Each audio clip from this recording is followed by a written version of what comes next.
Welcome back, my friends. Today we are moving forward with our double wedding ring quilt block. In the last video, I showed some flat back stitching, and in this one, I'll be showing more of that as well as how I glue baste my pieces. The colors I am using in this block are some low volume whites, pinks, and blues, and in my connecting pieces are going to be gold or yellow color. And I have these two yellow connecting pieces left in this set to glue baste. I think this yellow from Ruby Star Society is just the perfect color that I'm going for. So let's go for that. There's a few different ways to glue baste. You can glue on just the fabric, you can glue on just the paper, or you can glue the ever-loving bleep out of it. I tend to just go for it. Wherever the glue lands works for me. I am not the glue or the quilt police, so I won't be coming after you for this one. I do recommend, however, not going seriously overboard because then the glue will get on your fingers and it can get gunky, and the gunk can get on your fabric, and it just becomes a mess. I had picked out this Heather Ross gingham print from the Malibu line, but I didn't feel like the colors were what I was vibing for. So I grabbed this other yellow Heather Ross and fussy cut some of the Lily of the Valleys. They're one of my favorite flowers. I'm going to cut around my template with a 1/4 to 3/4 inch seam allowance. And you got to be really careful with the smaller seam allowance as the edges are more likely to fray while you're stitching and during your washes. Going larger than 3/4 will add unnecessary bulk to your quilt. Now for the glue basting. You're just going to add your glue whichever way you decided on, and then fold your fabric in. Repeat for all sides and continue applying glue to each side and fold the fabric over until all the edges are glued down. I like to alternate my sides that I fold in. It's just my personal preference. And you don't want to fold too tight because that will make things harder later on when sewing things together, but just an oomph. Pulling your fabric too tight can also lead to warping of the fabric, so let's be gentle with it. Ensure all of your edges are securely glued to the paper template. And if any edges are loose, apply a bit more glue and press down firmly. For those crispier edges, you can always press the glued fabric pieces with an iron. Be sure the glue is completely dry before pressing, and apply a thin, even layer of glue to avoid excess glue that could make the fabric stiff or difficult to sew. So I like to set up all my pieces in the order that I'll be sewing them up in. It helps me picture where everything is, and hopefully this means I won't sew something on upside down or in the wrong order. Now let's cut out our thread to about 18 to 24 inches long, or from your fingers to your elbow, and tie a knot at the end of the thread. There are many different knots you could tie. A quilter's knot will lie flat, but here I just tie a regular knot. It works for me, and I do not mind if it doesn't lay flat, as I am not the quilt police. So to start with the flat back stitch, butt your two pieces flat up against each other, like two puzzle pieces. I have fat thumbs, so it's easy for me to hold the two pieces together.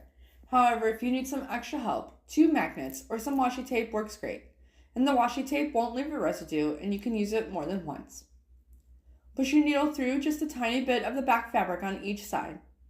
Now, many blogs will say to just get 1 or 2 threads of the fabric, but I like to catch a bit more than that, just like an oomph more. Pulling tight, but not so tight that the thread breaks. Pull until the knot catches. Now we're going to repeat this step until the end of the piece. Bring your needle back over and push back through. We're aiming for about 18 to 22 inches per inch. I also like to periodically flip my piece over and check the front to make sure not much is showing and everything looks lined up and good. Keeping your stitches small and even will ensure the pieces are securely attached and the stitches will remain. When you've reached a spot where your thread needs to travel to a new location, now instead of tying a knot and clipping off, I am just going to travel my thread over and through the bits of fabric to the next place. It might not save us on thread, but it definitely saves on time of having to thread a new needle, which might actually be my least favorite step. Now just keep going. This might be the hardest part. Just keep stitching until everything is attached. Don't get distracted and check your phone. Put on a podcast or a movie and just get at it. I know it takes a while, but the end results are so precise and pretty. It is well worth it. Continue to add more pieces in the same manner, always sewing on the back side to keep those stitches hidden and making neat small stitches.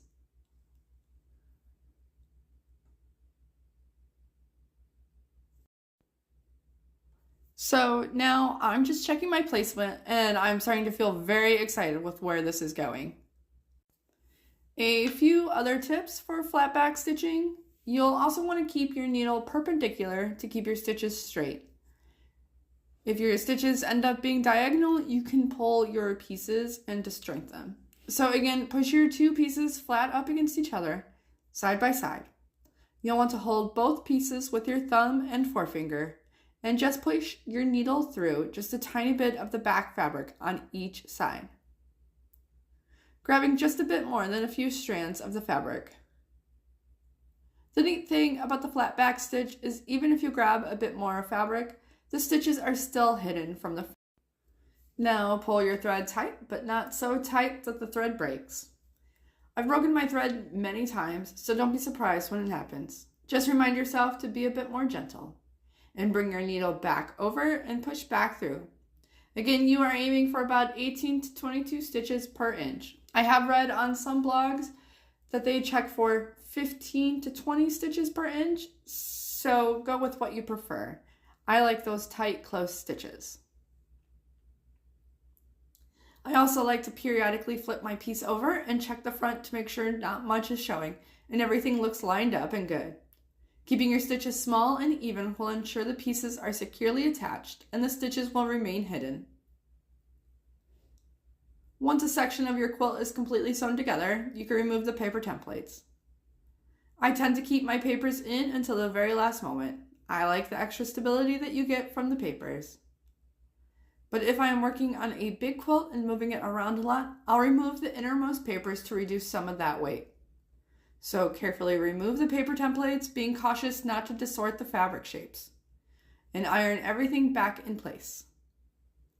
Now, by following these steps, you'll be able to glue base your fabric pieces effectively for English paper piecing, making the process quicker and ensuring precise and neatly folded edges. I hope to see you next time.